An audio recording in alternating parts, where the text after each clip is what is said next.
Nasaan ang COA?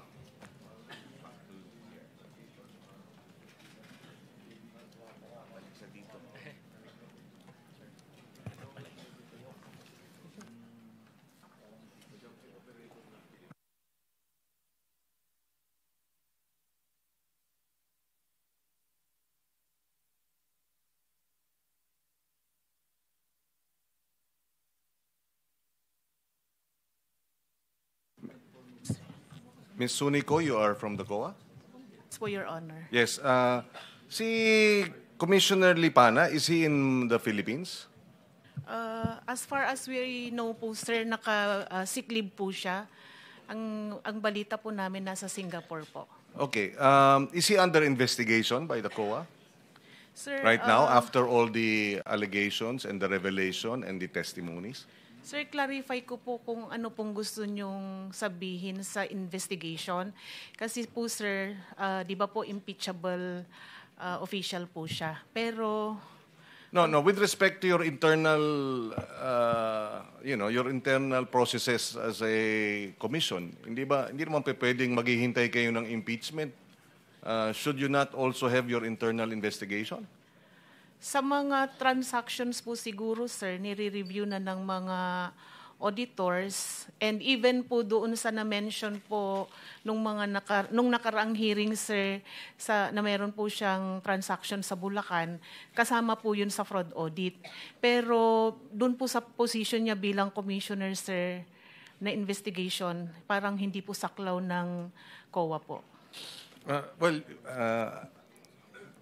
Ibig sabihin, hanggat walang impeachment investigation or complaint, walang aksyon ng COA sa ganitong klaseng sitwasyon? Sir, hindi ko po masasagot, sir. Kasi, sir, di ba po ang option lang it's either mag-resign po siya or ma-impeach po siya.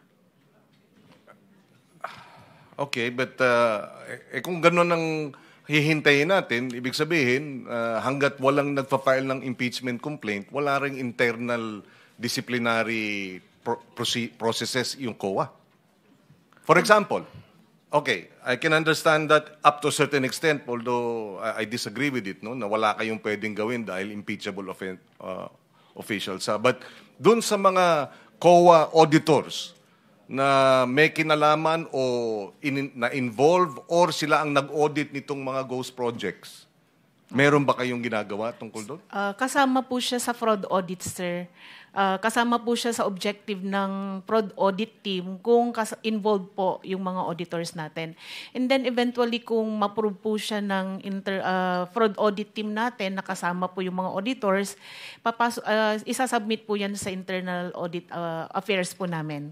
Yeah, but how long will that take? Kasi ang pinag-uusapan dito 2020, at least initially 2023, yes, 2024, 2025 based dito sa Salaysay. Okay. Meron na kayong ongoing investigation ng mga auditors ninyo? In other words, meron bang nag-audit sa mga auditor? Meron po, sir. Opo, meron po. Okay, kasi nga yung gusto nating malaman kung totoo ba yung biro na commission o audit. Ibig sabihin, bigyan nyo kami ng komisyon at kung walang komisyon, bibigyan namin kayo ng audit. Kasi hindi natin alam paano nakalampas lahat itong mga substandard, etc. ng ilang taon. No?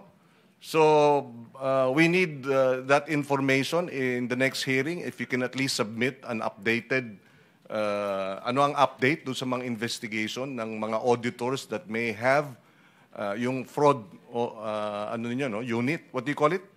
Fraud Audit Office po, sir. Okay. Opo. But as far as I'm concerned po, sir, wala na po din doon sa team yung mga auditors natin sa Bulacan First District Engineering Officer. Na-reshuffle na po sila. Opo. Bakit naman reshuffle? Baka mamaya kung saan mo sila dalhin, doon naman sila gagawa ng kanilang kalokohan, hindi ba? Hindi po, sir. Wala na po sa auditing unit po. Yes, but should not there be a deeper investigation? Were they involved? May ongoing na po, okay, sir. so we want the update. If it's meant to be confidential, then we will keep it strictly confidential. But the committee I would be interested, and I'm sure the committee would be interested to know what you're doing. Opo, sir. Okay, Opo. thank you. Thank you. And sa usapin ni Commissioner Lipana, mabalik lang tayo. Meron akong kontrata dito, contract of agreement, no? Department of Public Works, no? Involving Convergence and Special Report Program, Olympus Mining and Builders. Siguro, Mr. Chairman, I will turn this over to the committee because interesting enough, ang asawa ni Mr. Commissioner Lipana, ang ginagamit niya doon sa kontrata is her maiden name. Olympus Mining and Builders Group Philippines, represented by Marilu G. Laurio. So mukhang merong concealment, no?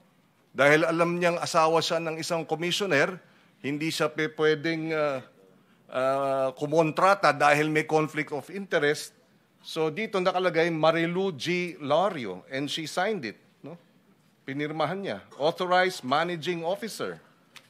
Ganun din sa, Olympus Mining. Marilu Laurio, name and signature of contractor's representative. No? So maybe we should also invite Miss... What is her name? Laurio or Lipana? Also known as to the committee for the next hearing so that she can shed light as to these contracts, Mr. Chairman. Now, puntahan natin si Sims Construction, Sally. Sabi mo, ikaw ay nagwi-withdraw sa Malolos, Bulacan, Land Bank? Yes, Your Honor. Magkano wini-withdraw mo? Kasi, Your Honor, hindi na, halimbawa 457, kung ano lang po yung available that day, hati-hatiin po yun. Magkano nga yung isang transaksyon? 50 million? 10 million? 100 million? Cash. Wini-withdraw mo ng cash. Yes, Your Honor.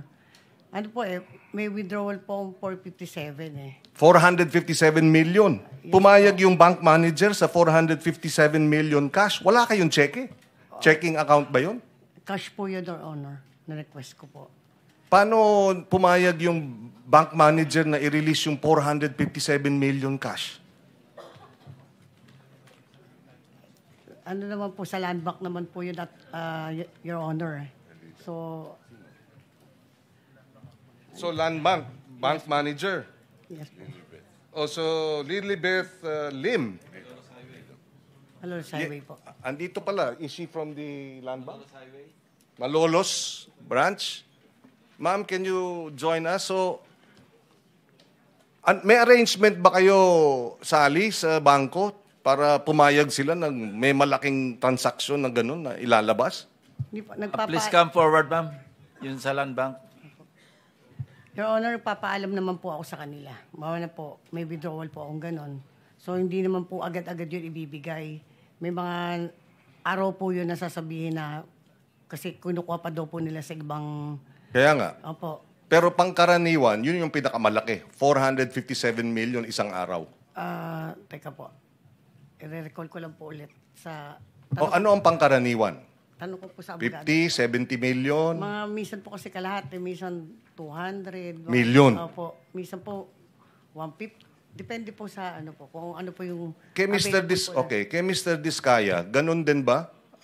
Meron kayong account sa land bank? Yes, Your Honor, meron po. Tapos dinideposit sa inyong account sa land bank yung pondo ng DPWH? Your Honor, ano po, LDAP po. LDAP. Ibig po sabihin yung mula po sa DPWH pag binayaran kanila, papasok na po yun sa account mo. Sa land bank? Opo, nasayo na po yun kung gusto mong i-withdraw or panatilihin na po muna doon. So, kayo may checking account kayo o nagwi-withdraw din kayo ng cash? Pag kailangan pong bumili ng mga materyales na cash para po mas makamura, doon lang po kami nagwi-withdraw ng cash. Pero umaabot sa 100 billion din yung inyong account sa land bank? Tama ba yan? Depende po sa collection po na makukuha po namin. Well, yes or no? Umaabot ba ng billion ang accounts ninyo sa land bank dahil sa mga project ninyo? Hindi naman po kasi kadalasan po pinambibili din po ng materyales at saka pampasweldo. Pumapasok pa rin sa account ninyo? Yes po, Your Honor. So nagkakaroon ng reflection sa account ninyo yung pumapasok na billion-billion?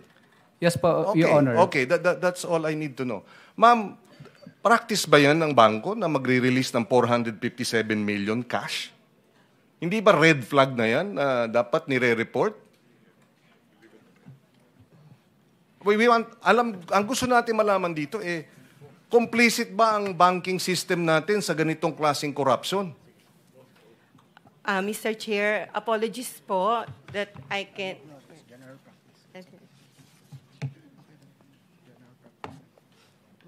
Kindly stand up, ma'am, so you can administer your oath. Do you swear or affirm to tell the truth, the whole truth, and nothing but the truth in this proceeding? Yes po. Your Thank you. You may take your seat. Please proceed.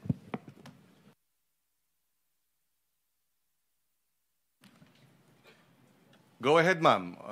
Please answer the question. May I request to repeat the question if okay po? Apologies po, Yes. Mr. Chair. Ganun ba ang patakaran? You can can have 457 million pesos cash released as a bank on a single day, and wala ba, di ba red flag na yan? Di ba dapat nire-report na yan? We want to know if the banks are complicit in this the illegal transactions using government funding. You're land bank, di ba? Yes. The land bank is, once the transaction is more than 500,000, it will be automatically captured by the system and be reported as covered transaction report. And It's that's automated po once it is over 500,000. that's all you do? At first, that is what we Yeah, are that's the law, doing. but Yes. that's all you do. Wala ba kayong know your customer? Nagwi-withdraw ng 457 million, okay lang? We have- report lang na over 500,000? We have due diligence and KYC as well upon opening of the account po, Mr. Chair. So how did this happen? In particular account po, it is, according to bank secrecy, we need to request for the consent of the, if it is, of the client. Miss Sims, Miss to Sally, buy- okay lang siyang magpaliwanag? Under the bank? Your Honor, paalam lang po ako sa attorney ko. Waiver of your rights to under the bank secrecy law. Yes, Your Honor.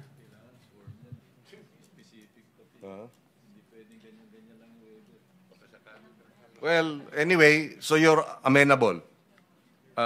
Go ahead, ma'am. Yes, we have a copy of the of the waiver that we can let her sign first now Okay. so that I can answer. Yes, so can you have that done? Well, while we're waiting for that, what we want to find out is paano nangyayari na 100 milyon, kalahating bilyong piso, parang pikit mata ang ating banking Senator system. Pangilinan, for the information of the body, meron tayong kopya ng lahat ng ledgers ni Sims, ano? Ito, yung binabanggit yung 457 million, 2 araw po ito eh. Natik po 457 million, March 24, 2025, yung isang withdrawal, total in one day, July 3, 2025. Ito yung sinasabi ni Ms. Santos, parehong delivered do sa office ni Engineer Bryce Erickson Hernandez. No? Marami po rito, ibibigyan ko kayo ng kopya. Yes, thank At, you. i-reproduce natin. Marami po, merong withdrawal na 180 million, may withdrawal na 141 million, withdrawal na 299 million, withdrawal na 65 million. Tsaka- Puro, yes. puro isang araw ito. Tsaka puro cash. Puro cash ito, cash. Actually. Bakit hindi cheque? O manager's check? Bakit walang patakaran ang bangko na, teka muna, kasi pag may cheque, meron ding paper trail. Kaya cash. Kaya 500 million cash sa loob ng 2 araw. Hindi napapansin ng ating government bank pa ho ito. At most likely, alam ninyong government funds yung binayad doon sa kliyente ninyo. Senator Kiko, bigyan ka namin ng additional 2 minutes. Yes, please. Okay. Thank you. Thank you. Go ahead, Ms. Lim.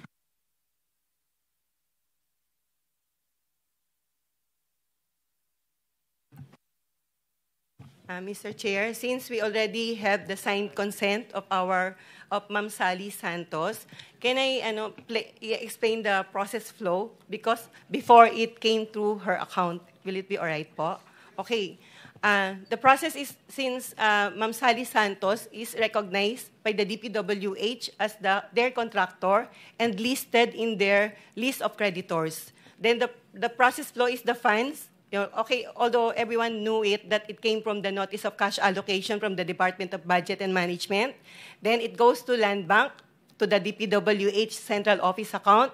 Then head office na maintained with South Harbor. Then the South Harbor DPWH will issue a notice of cash allocation intended for the DPWH Bulacan First Engineering District Office.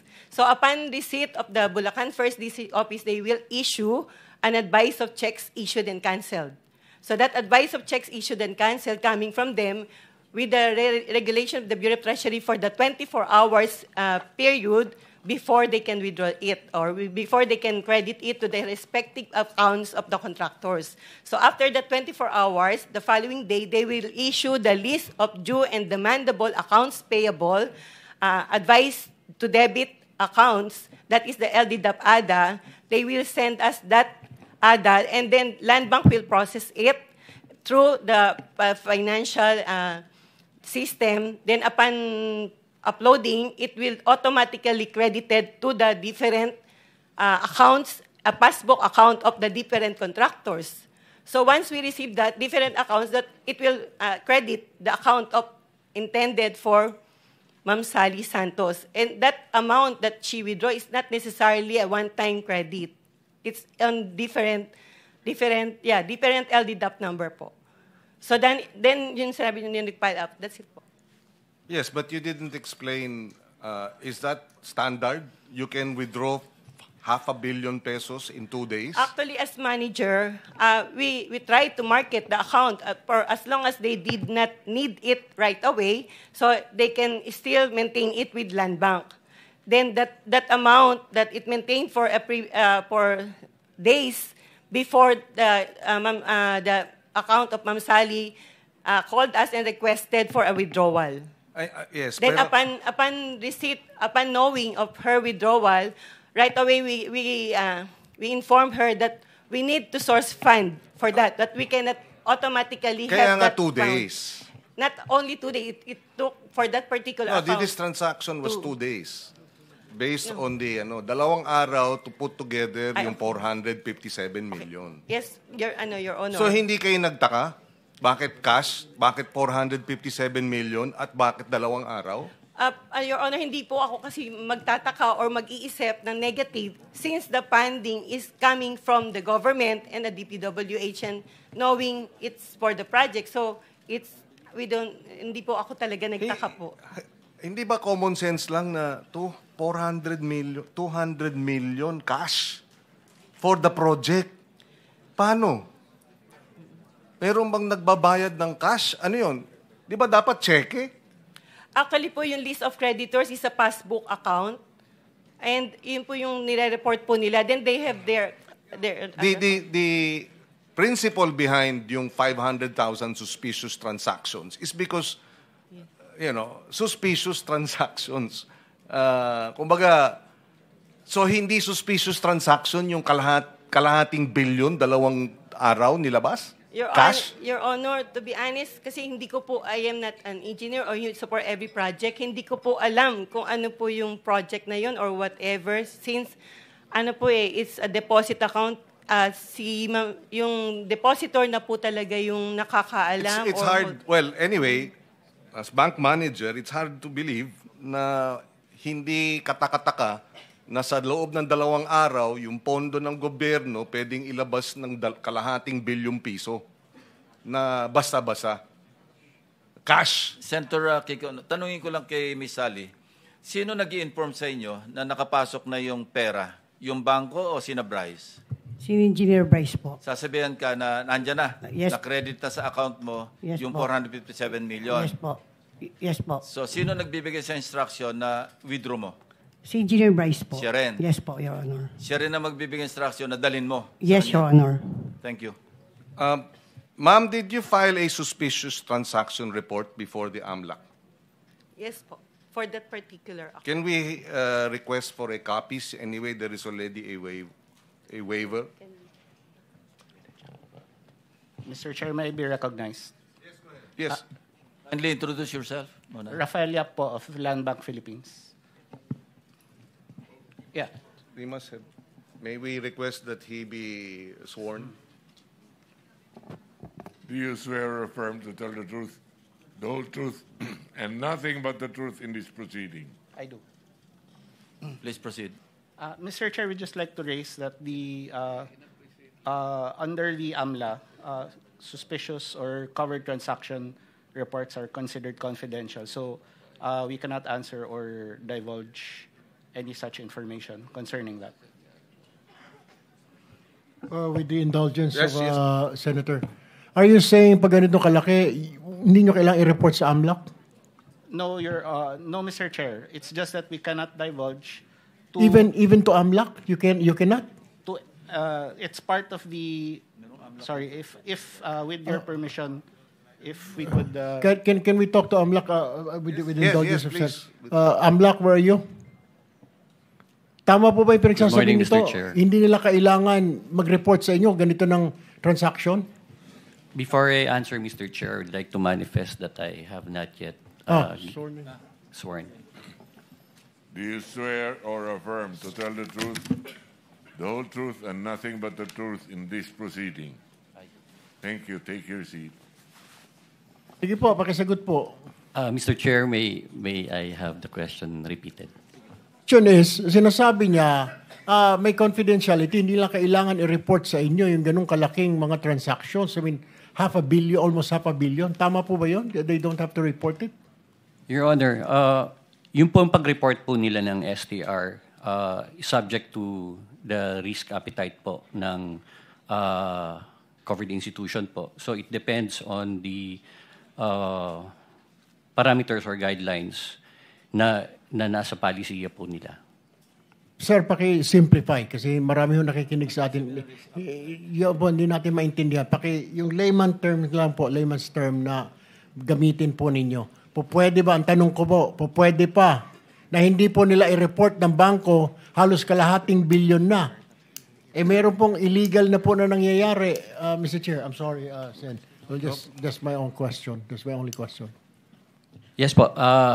Yung pong transaction po kasi, kung beyond the threshold amount po, automatic po, yung 500,000 pesos po, automatic po nire-report po yan as a CTR. Ngayon po, sa batas po natin, may mga circumstances po na naka-enumerate doon kung kailan pwedeng i-report as STR po ng bangko. Suspicious transaction report po. Okay. So, kung sa kanila pong discretion po, ang interpretation po nila is papasok po yung transaction, even if it's beyond the 500,000 pesos po, they can report that also as an STR. Oh, okay. So, okay lang. I can proceed. Yes. So, a suspicious transaction report was submitted to you, AMLA. Of course, that suspicious transaction report now, they're saying, is they cannot divulge the contents of that report, right? Because the law says so. Tama ba, Mr. AMLA? Mr. Chair, for us to be able to answer it specifically, may we ask for an executive session? Okay, we will do that later. But anyway, because nga it's confidential. Now, my question Senator Kiko, you have 24 seconds. is, yes, aren't you buried with all these reports that you're not able to act on it? Assuming meron kayong basis to act, what do you do? 500 million, 2 days from a contractor, withdrew cash, galing sa DPWH, anong gagawin nyo? Wala. Ito po, usually, pag trigger for investigation po, we are able to conduct a backtracking of the transactions, Your Honor. Yes, but and then what? If it is related to an investigation of an unlawful activity, Your Honor, we make use of it as part of our case build-up. But you can't freeze it there and then. Hindi po, Mr. Chair. Chair, isang Thank you, interjection Senator lang, Chair, Kiko. kung isa lang. So Yes. kulang ang batas. You're saying kulang ang ngipin ng anti-money laundering law in this regard? Just the last question. Because kung ganon, ayusin natin yung anti-money laundering law. Pagka may ganyang mga sitwasyon, dapat proactive yung bangko. Sila mismo tatawag sa inyo, hindi lang magpa-file ng report. May problema po rito, kayo na po ang gumawa ng aksyon. Di ba? If you are given that opportunity, would you avail of it, given that the law provides for that? Of course you would, right? Ma'am, DB... You may answer. Thank you very much, Senator Kiko. Your Honor, at Landbank, we have the authority, the department who's handling that particular transaction po. Kulang Thank you. ang batas. Thank you, Senator Pangilinan. Senator Erwin, but there's an interjection from Senator Marcoleta. Salamat, Mr. Chair. Nalito lang po kasi ako dahil nga tama naman po yung tinatanong ni Senator Kiko. Mahigit pong halos kalahating bilyon, wala pong plug. Kasi po, Mr. Chair, ako po ay nagbebenta noon ng lettuce. So, sabi kasi nung bibili sa akin, pinakamadali mag-deposit, mag-ano ka na lang ng account sa bank para deposit ko na. Sabi ko, kukunti naman yan. Para madali po, sabi niya. Hindi, sinubukan ko pong mag-deposit sa Metrobank na malapit sa amin. Siyempre po, yung parang marginal deposit, mga 10,000 pesos lang naman. Nireject po ako ng bangko sapagkat congressman po ako. Noon po ito. Meron po kayong acronym na 3-letter word, parang potential... PEP, Politically Exposed Persons. Ayan, ganun. Bakit po 10,000 lang pong ino-open kong account? Dahil congressman ako, kinakailangan po akong imbestigahan. Ito po, halos kalating bilyon, hindi ko po maintindihan. Nasabi ko lang po, Mr. Chair. Salamat po. Thank you, Senator Erwin, and then we'll go on break. No?